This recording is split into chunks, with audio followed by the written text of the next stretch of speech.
Hi, I'm Sadiq, And I'm Christian. and this is episode 2 of Voxels. We are back.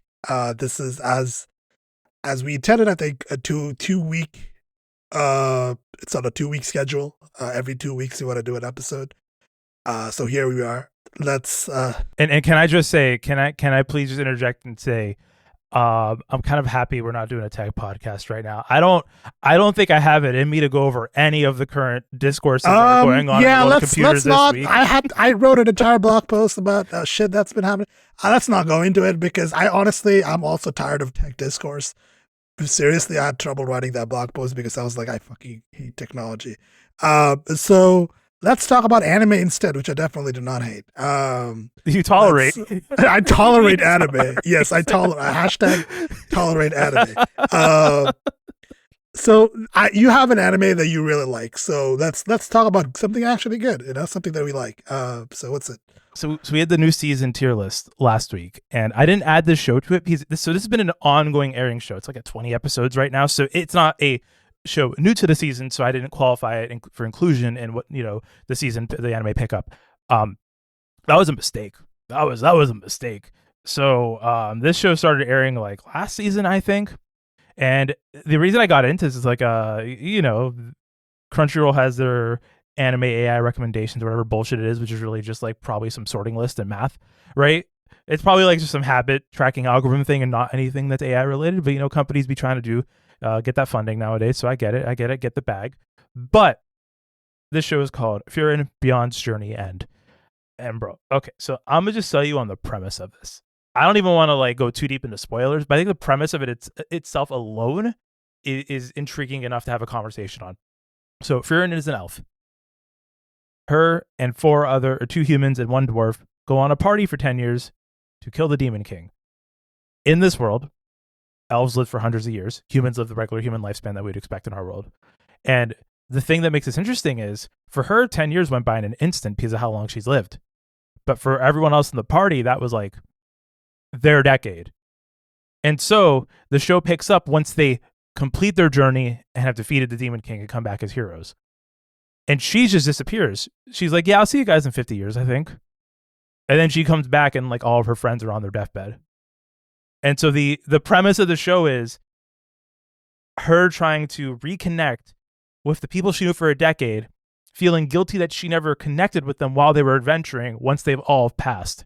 So it's like dealing with like the guilt of like survivorship, like being the only one who survived, or like being survivorship bias and all of that.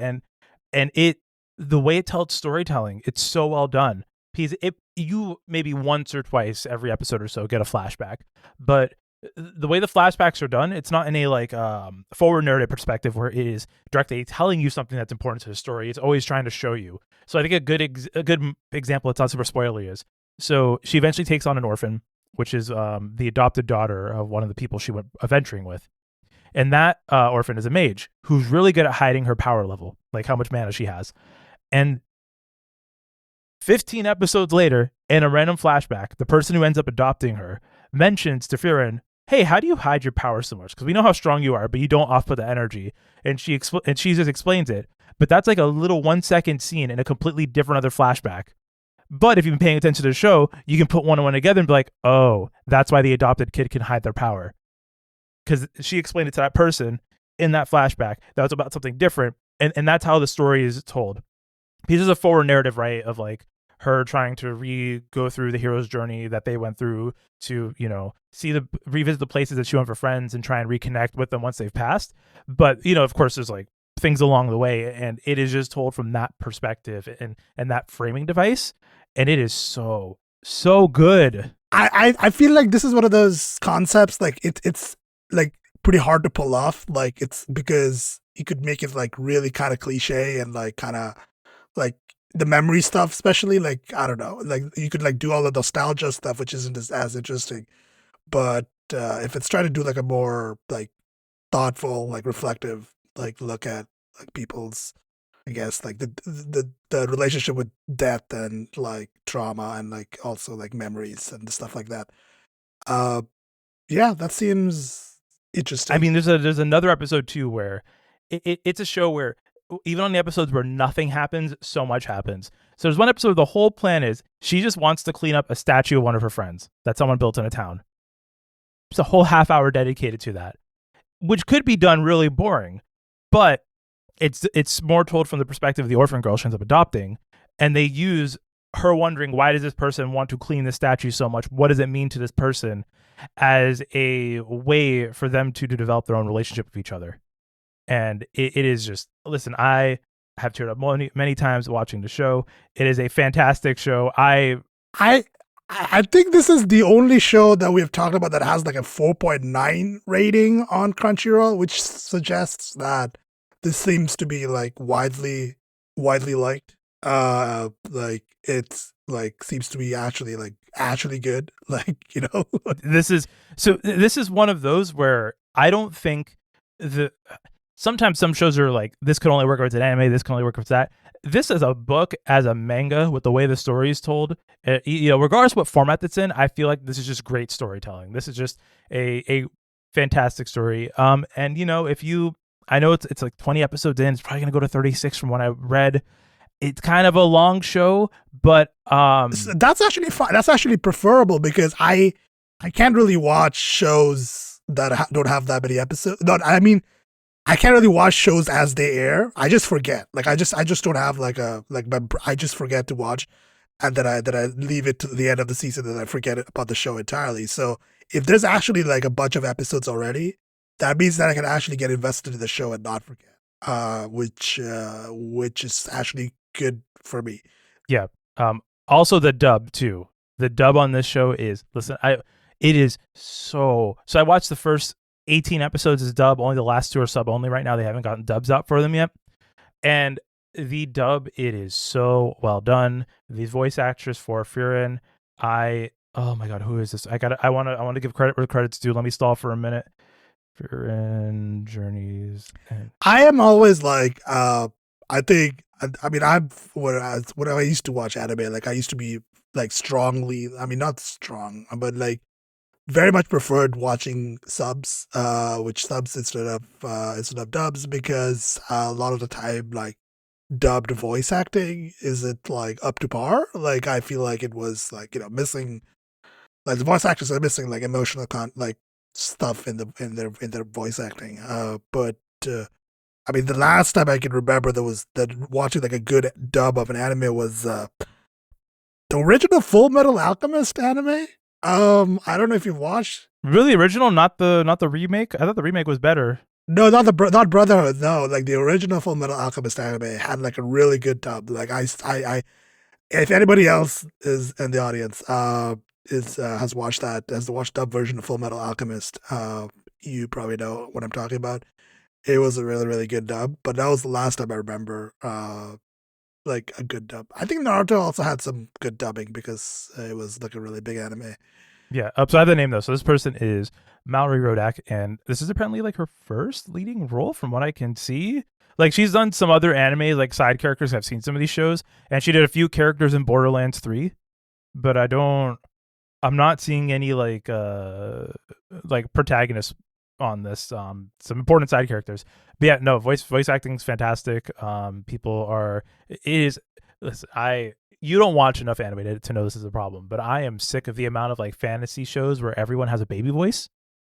Like, no disrespect to people who have baby voices, but this is an elf that's been alive for like 400, 500, 600 years. They don't need to sound like a loli. That's not how that works. Yeah, I think that's one of those anime tropes. But yeah, so watch this show. This show's very good.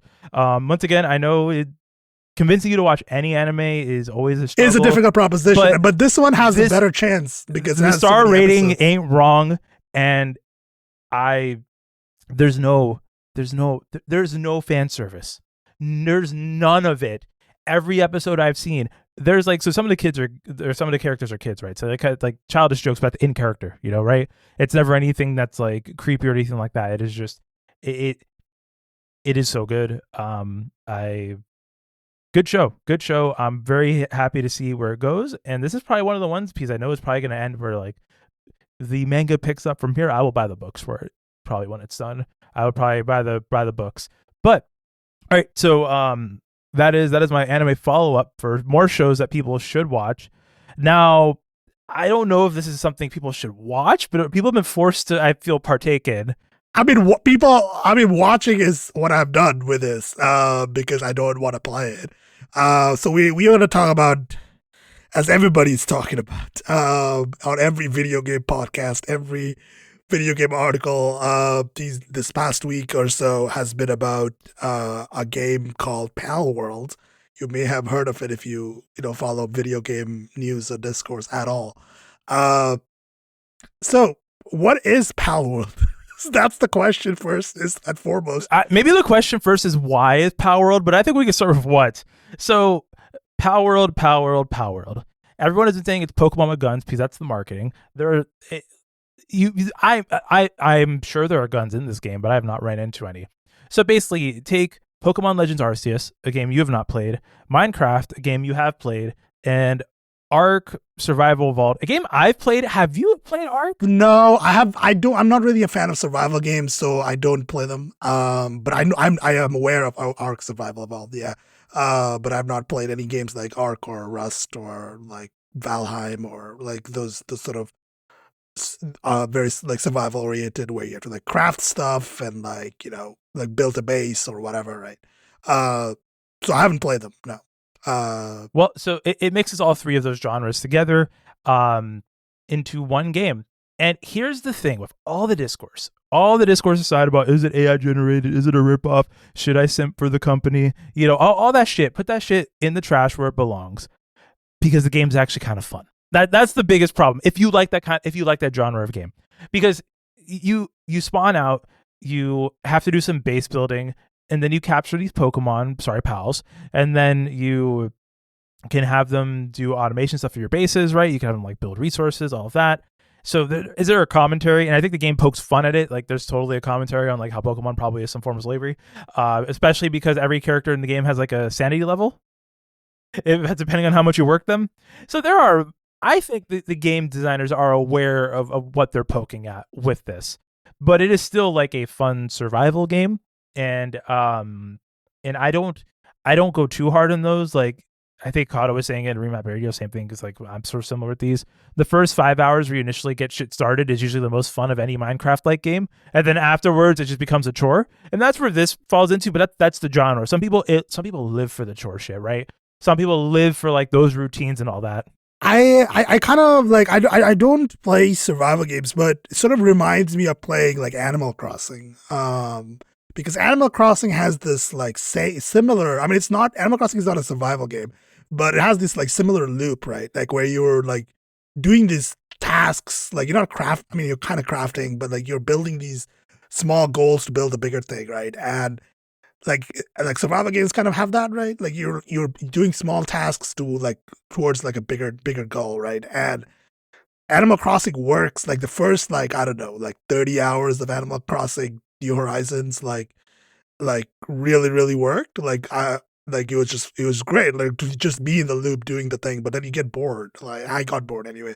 So that's the problem I have with this like sort of genre. Well, it's also more of a social game too, because this does have I think dedicated servers is working on building, but right now it's like 8 people co-op on console. I think it's more on PC, and that works so much better, because I think this is a fun like, hey, I have nothing to do, let's hang out in a Discord room and just fuck around in Palworld kind of like thing, right? Yeah, that's I mean, that's what survival games are fun for, really. Like stuff like Valheim is really popular for that. Like it's a good hangout game. It's like a good like you can hang out with your friends and build some shit, and that's it. Like it's like Minecraft, Minecraft works for that as well. So, and all the discourse is just I'll say this. I know we like I don't really want to get too deep into the discourse, because honestly, a lot of it is just so mind-bogglingly idiotic.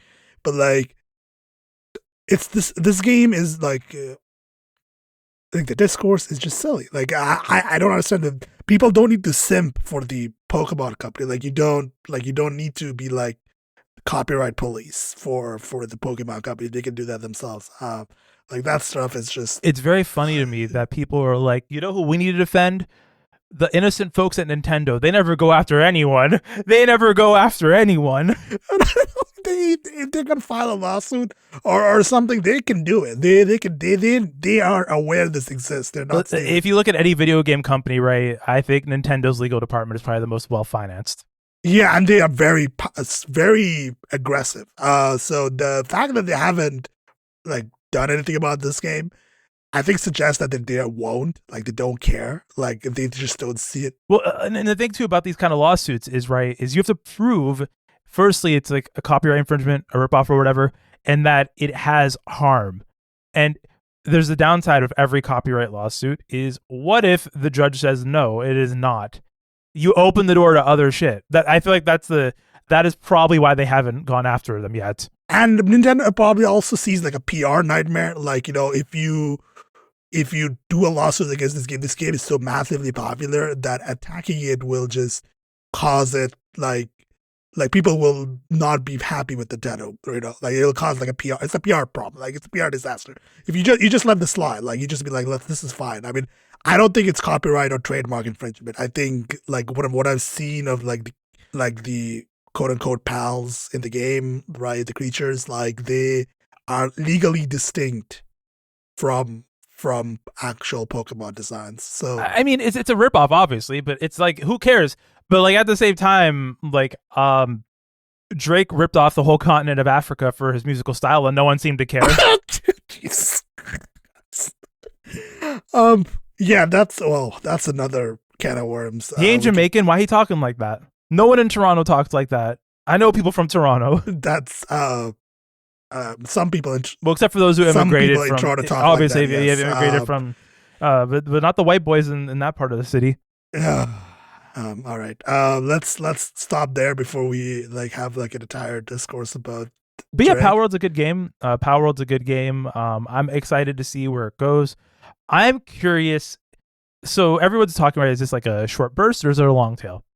I'm curious to see how it blows up on Twitch and that. Because I know right now it's a game that a lot of people are playing, but I don't know. Like, I think what will I think what will happen with this is what happened with Valheim, is that it's gonna have this short burst of like extreme popularity, but it's gonna go down a bit. Like, but there's still gonna be like a dedicated group of like people who are like hardcore into this game and like playing this game. It's gonna have like a community.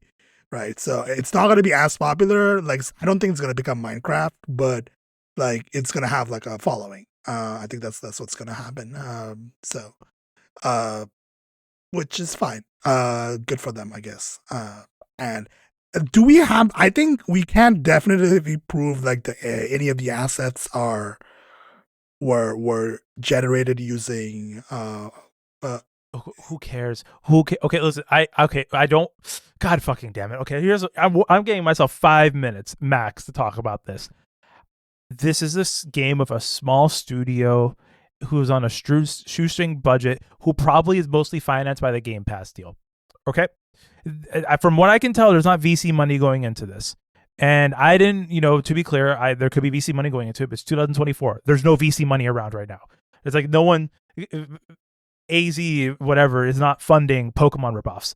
So with that in mind, even if they did or did not use Midjourney or any other AI generator, who cares? They're not ripping off independent artists, nor are they a company that can afford to finance a full art team, even if, with how expensive games are to make right now. So what I'm saying with that is AI art is normally not great, but it depends on who's using the tool and for what purpose. Now, once they've had all this drama, like, hey, I imagine too, a lot of the new pals that'll come in through updates are probably going to be far less legally distinct from Pokemon and be far more unique just because the amount of backlash they've gotten. But whether it is or is not, ultimately does not matter, because this is not like Square Enix using AI art for album covers and Foamstar. This is not like Ubisoft like getting rid of their whole art team. I don't know if they did, but like if they were to like say, for example, a company like Ubisoft got rid of the whole art team and replaced it with just an AI art generator. There's levels to this, and that is my final take on most of the AI discourse is. It is a thing. It is a thing. It depends on how the thing is used. It is we have Mastodon servers that have abhorrent content, and we have Mastodon servers that have strict guidelines. Mastodon itself is not the tool; it's the moderation. It's everything around it. It's the human aspect of it. And I don't want to like open this Pandora's box even further, because we become a tech podcast, and that's not weird. This is not gonna happen. We're not gonna do that. This is not the podcast for it. If you want me to write a blog post about AI shit, please add me. And because I've been thinking about it, but I just haven't bothered with it. So, tell me if you want that. But anyways, next thing is, I have not heard anything about this. This is a completely, I've not watched this video. I've not heard anything about this. Murder. This is like a video by the YouTube channel, the folks over at People Make Games, about murder games, like what we call it, like not Jubensha. So it's like a tabletop game. Critical Role, a lot of stuff popular in the West. White people cultures, I like to call it. I'm kidding. There are a lot of. Please, anyone who is black or brown who loves tabletop games, I respect you. What are you talking? But I open up Critical Role. I open up all these Twitch streams, and it's just a bunch of white folks. Do you know the podcast Friends at the Table, bro? Like Austin Walker, shout out. I actually don't know what Friends at the Table is. Actually, no. Okay, it's a play podcast. It's a role playing. I think D&D. I don't know if it's D&D or not, but it's a role playing. Well, the real time follow up, I was proven wrong, and I just need to stop watching the big YouTube tabletop channels. Yeah, the Critical Role is definitely the biggest one. That's for sure. Yes, Critical Role is massive. But yeah, so this is same style of like tabletop games, and it's a genre is popular in China. Is like branched out to Singapore. So link we have in the show notes. You should always find that voxels.fm is a People Make Games video. Complete aside, but everyone should, if you have not seen the Palestinian game developers video that they put out like a month ago. Fantastic video, worth the entire half-hour watch. Explains a lot of nuance on a unnuanced situation, or rather a situation that people don't speak with much nuance on. And so what this game sort of is, it's 6 people in a room. There's a game master, and they're basically spinning a murder tale.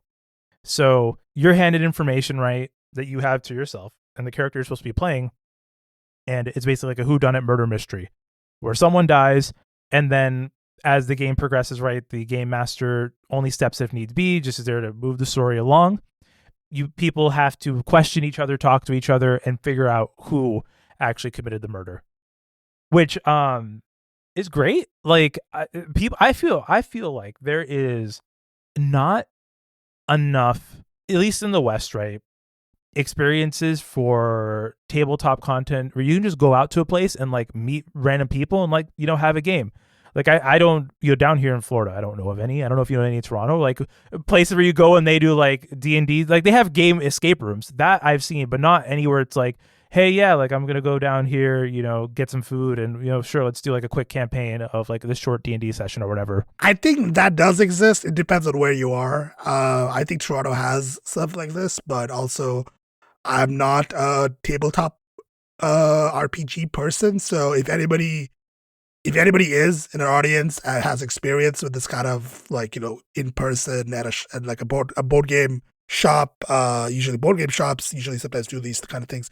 There are like cafes and stuff like that do this kind of thing. I know there's at least one in Toronto that does it. So if you're aware, please let us know. Please send us links because I'd love to know.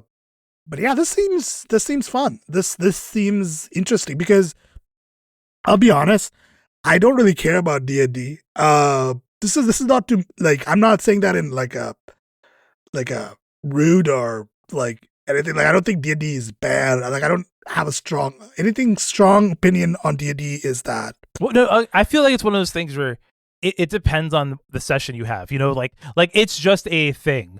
It's just like a survival game. Survival games are way more fun when you're having fun with friends, and I imagine D&D session when you're having like a really engaging narrative is the exact same thing. D&D is like is a social game, right? Like it's essentially a very social game, right? So it's like it really depends on like who you're playing with and what like how you're playing, like your group or your game master and all that. So my only real experience with D&D is through Baldur's Gate 3, which admittedly it was a really good time, but I don't think it replicates like the like experience of playing D&D, the tabletop version, with the group. So as well as like the video game can, like, you know. So I don't know. I've never done tabletop RPGs in person, or in online, even like with other people. So I don't know if I will ever do that, but you know, it's cool that these things exist. Yeah, and as well, the people who make games video goes more in depth into this, but there's also a really good conversation there about how like a lot of these don't have content warnings because it just what's the way to say this? So it's not that having trigger warnings and content warnings in games are something that more or less like is a Western thing, but more or less Western developers and people. I can speak for North America. I really don't know how the culture is on that in Europe. Like, I mean, Mastodon, I see people all the time talk about content warnings and that, but I mean, the Mastodon is not representative of all of Europe. Sorry to the French, but for us at least, you know, North America and parts of South America, it's been a lot more common nowadays for games coming out of here to have content warnings, trigger warnings, even modes like what is that one by Obsidian, the Grounded. They have that arachnophobia mode, right, where you can turn off all the spiders and turn them into purple blobs. So there's a bigger push for that here. But the a lot of these games, a lot of the mysteries, a lot of them tend to also have a murder, but then there's always at least one assault in the game, and it doesn't. There's no warnings for it. So there's these sort of talks about how it's not great, you know, if you're doing a session with someone who that's a trigger for them, and then they just oh yeah, by the way, you're about to get assaulted, and it's like, that's not good at all. So Laura K Dale, Laura K Buzz, some of you might know already. She has like this video series that she does on YouTube called Accessibility, which is like talking about video games and like accessibility. And she did a video a couple weeks ago about PTSD and PTSD and like gaming accessibility and like the use of content warnings. So I just wanted to mention that out here because we talked about content warnings, and it's a very good discussion. I'll like, it'll be in the show notes because I think it's a good video. People should watch it. Laura makes good videos. People should go subscribe to her stuff. But yeah, it's, you know, it's a complex discussion because even in quote unquote Western video game, content warnings are fairly new, and they're not like, a lot of games will have content warnings, but they're like not specific or not in the right place, or, you know, it's starting to becoming more popular, in especially with smaller games, and with even with AAA games. Like, I try to do content warnings and like trigger warnings and stuff like that, more better, like better use of them. So that's a good discussion. So that's I mean, I'll watch the video. I'll watch the video. I put the People Make Games video on my YouTube watch list, so I'll get around to it. It's a I'll watch it. I should say, last thing I want to touch on before we go on to the next thing is out of all the uses for VR, before I sold my Quest, there's one game you need someone else with VR to try it out, but it's like a virtual reality style D&D game where it's meant to be ran tabletop, but it immerses you in the environment because, you know, you have a VR headset on. And I feel like it is so much privilege and money involved in like getting a session for that. But I feel like having like a 5 or 6 person session would be rad. Yeah, like you have to have like, you have that's like so many headsets that you have to buy. Like that's like what, like $6,000 worth of headsets or whatever. Like, I don't know. Well, this one will let you play it over the internet though, so you could like have, you know, play it remotely. It didn't have to be done through the actual you know, in a room. But yeah, that's what I'm saying. I'm just like, damn, if I could have a game like that in a world where like Vision Pros, like Vision headsets and Quests are like far more affordable, to have one where like most of your friends have one and you can have a full tabletop session going remotely or everyone's immersed like that's the kind of shit where like I'm like, yeah, I can. It's like VR chat, but like you like have like, you know, less horny. Hopefully less horny, maybe less horny. You never know. So let's talk about another video game. Like a Dragon: Infinite Wealth, which came out earlier this week. Uh, and well, by the time you listen to this, it'll be like the previous week. But Like a Dragon: Infinite Wealth is a sequel to Yakuza Like a Dragon, which is I don't know how to say the studio's full name. It's RGG. I'm not gonna say. I feel like I'm gonna butcher the Japanese pronunciation, so I'm just gonna say RGG. RGG. They make people who are familiar with the Yakuza games. Yakuza Zero, probably the biggest one that I think people should play. This one is in the style of a JRPG. So you play as Ichiban, he's the main character, Ichiban Kasuga, and you play with a party, right? Like you have a JRPG style party. Like it's like a turn based uh game with the combat is turn based rather, and you have a narrative. It's a long ass game. It has all the Yakuza stuff of like little mini games, karaoke and like leveling up. You have like RPG stuff like friendship quests. Like your every person in your party has like a quest that you can do for them, and you build like a relationship and stuff like that. So it has all the RPG stuff. It's really really fucking good. I love the Yakuza Like a Dragon. It was one of the best games, best RPGs I've ever played. Honestly, it's really really solid. As far I'm not like a huge JRPG person, but I am a big fan of the style of JRPG and specifically the way RGG writes characters and narratives is I find really really good and really well done. And this is just Like a Dragon: Infinite Wealth. I started yesterday. I played about 8 hours of it so far, and I barely started. Honestly, 8 hours is not that long in this game. Not much happens in 8 hours. It's incredible, but yeah, it's like an iterative improvement on the previous game. RG just sort of builds on top of like what was good about the previous game. It sort of just makes everything a little bit better and then more interesting. We have a new locale. We are in for the first time in this game, in this series, like the Yakuza slash Like a Dragon series' history. We are in America. We are in Hawaii specifically, and which is an interesting place to be. This is not a huge spoiler because this happens like the first like few hours of the game. One of the first things that happens to you in America is that you get framed by a dirty cop, and I think RGG understands American culture just fine. That's all I'm gonna say. Like the first thing that happens to you is like an American cop fucks you over. That's yeah, that shit. That sounds like America to me. Yeah. So good shit. Hell yeah, brother. Yeah, it's good. It's a good game. I mean, I'm only 8 hours in, but I'm sure I'm gonna. By the time I'm done with this, it's gonna take me like a full month to play because it's gonna be a long ass game.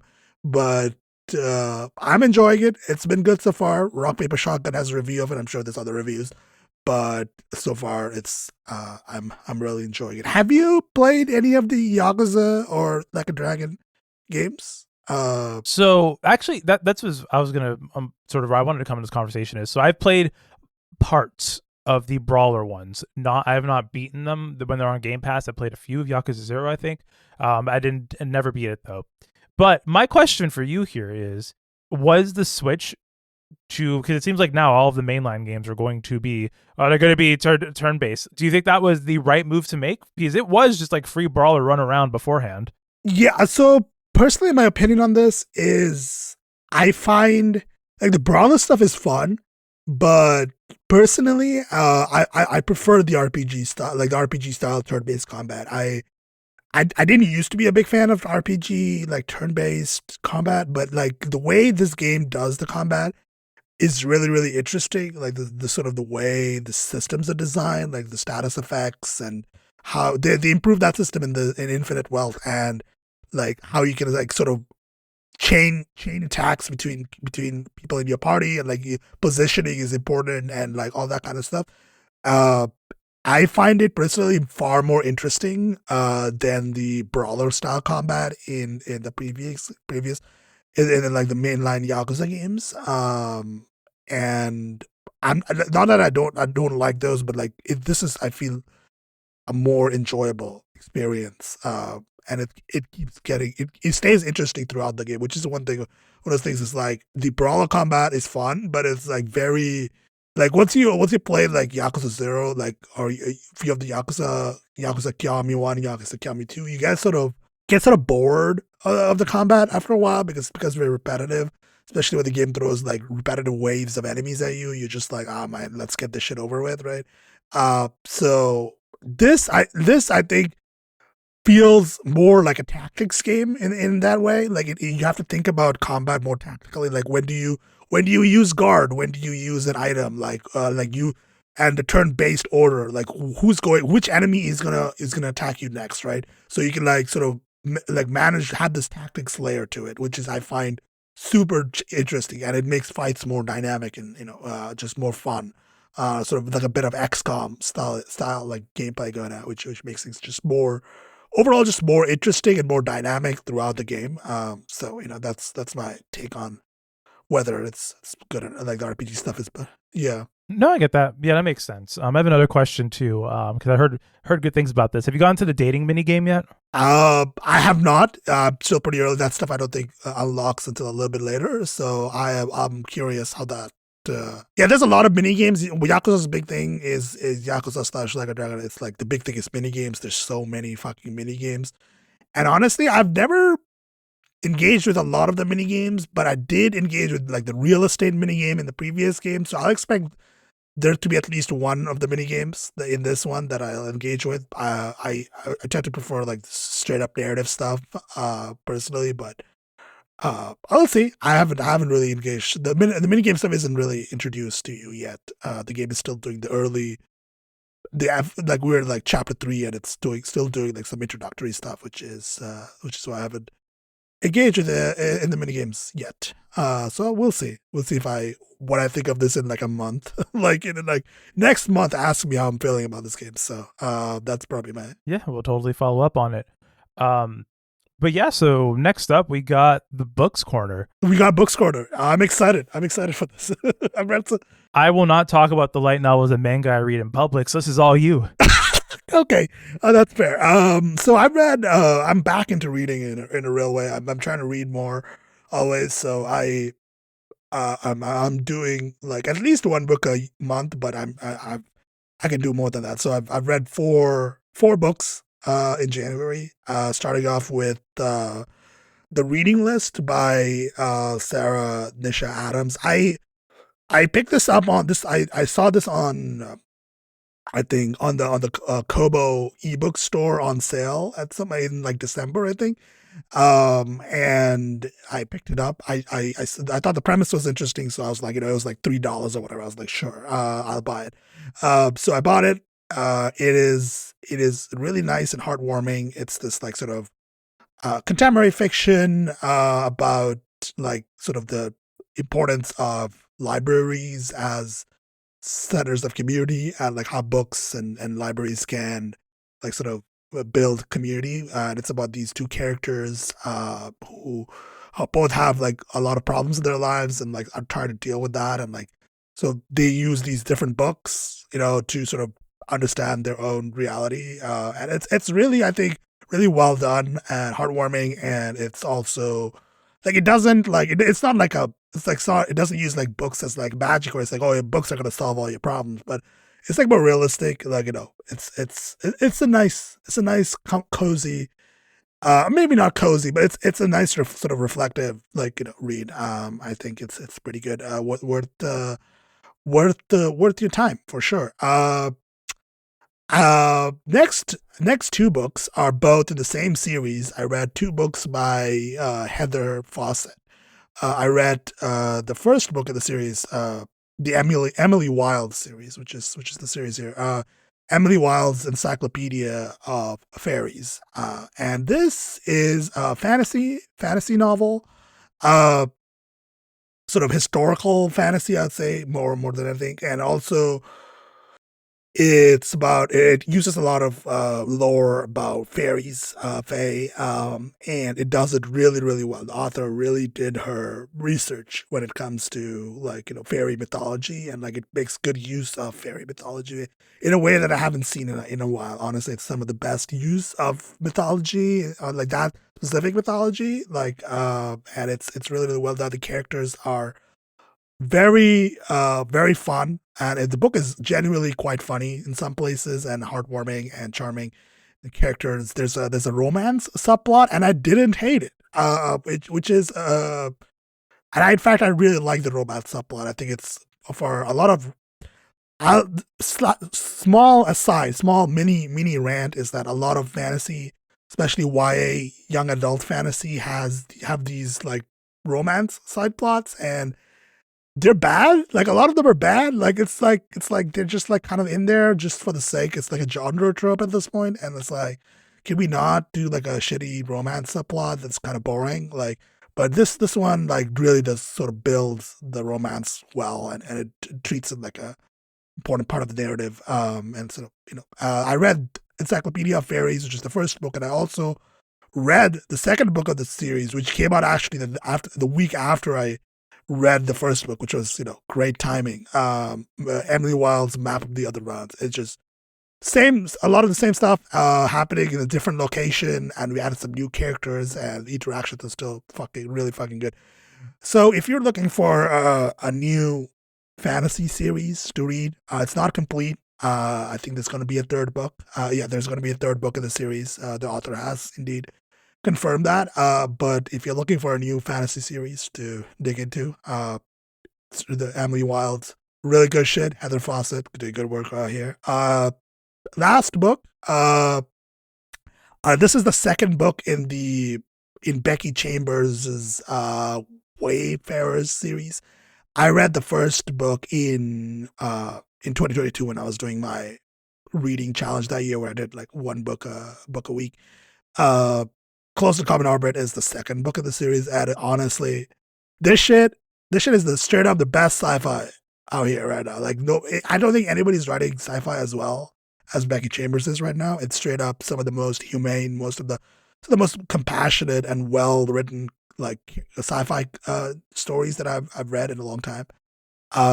Very much worth it. It's just start with the first book and go from there. And it's really, really well written. I highly recommend it. Honestly, I read this book. I could have read this book in one day if I didn't have to like stop and like do other stuff, because it's just very, very. I just devour this shit. Like I read the first book in a single day. When out in 2022, because I was just like, this shit is so good. So yeah, those are the 4 books I've read. Really, really good shit. I'm not. I'll actually be continuing with the Wayfarers series next week when I start another one. So I'm gonna continue that and then move on to something else. So that's my books corner. And I would like manga and light novel recommendations that would not make me shameful to post them on the internet. So if you have read any good light novels that are not animes, actually, like to the listeners too, if you have read any light novels that are like not animes, like some interesting shit that's being translated, like I'm more than happy to pick it up at me. But I have one other thing I actually want to bring up. It's on our notes. I want to end this with an album recommendation. We don't talk much about the album, but I think giving weekly recommendations for media might be a cool thing. So let me just call this. Let me just, as I stall to pull up this Bandcamp link, I'm gonna type in media recommendations. So I've probably sent you all of this dude's stuff. He's on Stone's Throw, not Knowledge, but another artist called Mind Design. And there's a beat tape that came out last year called Snacks with 3 X's. And it's a fire beat tape. I think everyone should check this out. It's good. It's on all the streaming services. Bandcamp link, of course, though, because that gives the artist the most amount of money. But yeah, no, I was fucking with this really hard last year, and I don't feel like enough people have checked it out. Yeah, Mind Sign is kind of like one of those, like, I feel like Knowledge is, I mean, more people know Knowledge, I think, than Mind Sign, but like Knowledge. It's a piece of Anderson .Paak collab. Yeah. Yeah, because of the Anderson .Paak collab, more people know Knowledge, but, there's a whole community of like, beat tape makers out there, and a lot of them are on Bandcamp, so, people might wanna. Doesn't The Alchemist have like a subscription service for Beats? Am I making this up? I think you're making that up. I don't think that exists. I don't think that exists. No. The Alchemist does. The Alchemist has like some kind of direct to consumer shit. Yeah, he has a website where you can buy his music directly, but I don't think he has like like a store where you can buy like beats from it. But the Alchemist has like a direct to consumer. Yeah. Oh yeah, Alc Records. Yeah, you could buy all of the. Yeah, there you go. Yeah. Okay, so I was making some of it up and all of it up, and that's what's important. Yeah, I music wise. Oh, he sells drum and sample kits. That's it. You can buy like production tools. That's what I was thinking of. Yes, you could buy his actual music, but you could also buy drum kits. Yeah. Oh, that's cool. I have not. I mean, I listened to. I don't know if I would recommend it. I listened to the new Benny the Butcher album, which came out this Friday as we record this. And I don't know if you felt this. I'm a like I guess I call me a Benny the Butcher fan. But this latest album called Everybody Can't Go, like production wise, honestly incredible. Like this is incredible production. There's some Alchemist beats in here. Hit Boy did a lot of it, and it sounds good. But lyrically, I felt a little bit. It's like a little bit hollow. I don't know. Like I don't know what you thought of that, but I felt it was a weaker album than Tana Talk 4, which was the album for this. Okay, so my thing about Griselda Records is you engage with them like you would engage with wine, not often and in short bursts. Okay. I enjoy a lot of Griselda Records, but I'm not like it. There's such a thing as too much West Side Gun, too much Benny the Butcher, and I feel like this one here is one where the Lil Wayne song was good, but a couple of them, it's just like they sometimes fall into tropes in their music, like lyrically and musically, and not all projects. Like I think I engage them in a way where each album has one or two songs to keep on rotation, but I usually don't fuck with the rest of it. Yeah, I think Benny the Butcher especially has fallen in a bit of a I guess like lane of his own, like where I feel like he's making the same music over and over again, which I mean that's a thing artists do, and there's a market for it and there's an audience for it. But I feel a little bored, I suppose, in some of the music nowadays. Like, and I've never liked West Side Gun. My hot take is like West Side Gun is just straight up really annoying. I find his fucking ad libs and whatever. Bro, you are stepping in dangerous territory. I will go to Toronto right now, sir. Bro, don't even. And I don't want to ever hear a conductor. We've got a problem ever again. Conductor is the hardest tag in all of hip hop. I am not taking this slander. Listen, that should go hard. We just hear him start screaming out, "Conductor, we have a problem." I think my problem with the tag is that if it gets overused, I think it gets annoying, and that's all I'll say. I don't think it's like inherently. Like I'm afraid to ask you this question, but I have to. Gangsta Grill DJ Drama, yes or no for not being annoying? Not annoying. I find it actually kind of hype. Honestly, that's one of my. I like that producer tag. I like a Metro, like same league as Metro Booming producer tags. So. Producer tags are one of those things, like it could be really annoying or really bad, but I think at least with Conductor, his producer tag, it's funny, but I think there was this one album where every track had the producer tag on it multiple times, and I swear to God, it drove me fucking bananas. So that's why I kind of hate it now. But no disrespect. Shout out to Conductor, but what is there anything else we want to say? Musically? I think I've been listening to a lot of radio actually. KEXP, shout out, Seattle's radio station. So because they have like an all what? Yeah. I'm sorry. What? No. What the fuck? What? No. I'm not even messing with you right now. What you think I'm joking? No. I'm not making this up. KXP, you can stream it online. That's why I'm aware you can stream it online. This is like when I come to you with a Toronto Star article. It's just like, what? No, they're it's. I think KXP is not like a lot of other FM radio stations. It is a lot more I mean, first of all, there's a lot fewer ads that are already others, and it's like very much like very listener funded, right? Like a lot of their sort of funding comes from direct donations and funding. So they have a DJ, like, a rotating cast of people who sort of, actively maintain like the music throughout the day, and it's really really good. I highly recommend, if you need something, if you're stuck in like some sort of musical rut, like you're like, I don't know what new music, I don't know, I'm kind of listening to the same shit over and over again, just put on the KXP stream.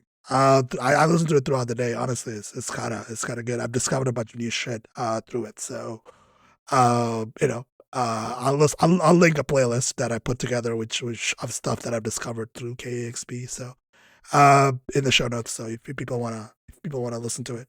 So that's my musical thing. So that's a good place to wrap up, I think. Is there anything else that we wanna mention? We wanna shout out before we go. Um, if you have any AI hot takes, please send them to feedback@voxels.fm. Yeah, I mean that will come to both of us, but specifically, I'm the one interested in your hot takes, actually. So Oh, I'm sure that there's not many people who agree with my whole "it depends on how you use AI." I'm positive on that. I mean, to be clear, I will admit, here's my disclosure. I use a Whisper model or open. I don't know what Hush uses. Hush uses one of the OpenAI models to process the files because it makes it a lot easier. And I don't want to do that manually.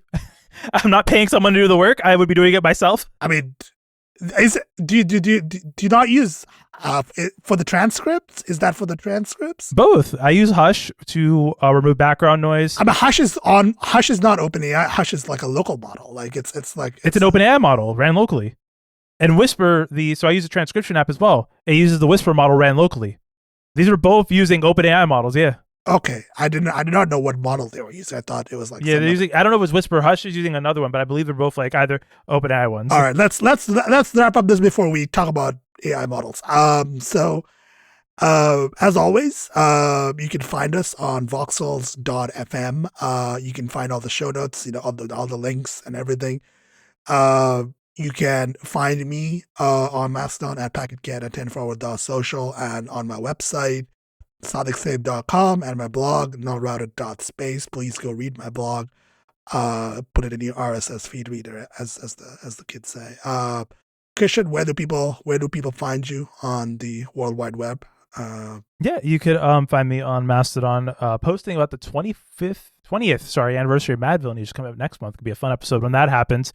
March 3rd, March 20-something, 2004 is when it came out. So we're coming up with 20 years of Madville. There will be a whole episode dedicated to that. I'm sorry in advance.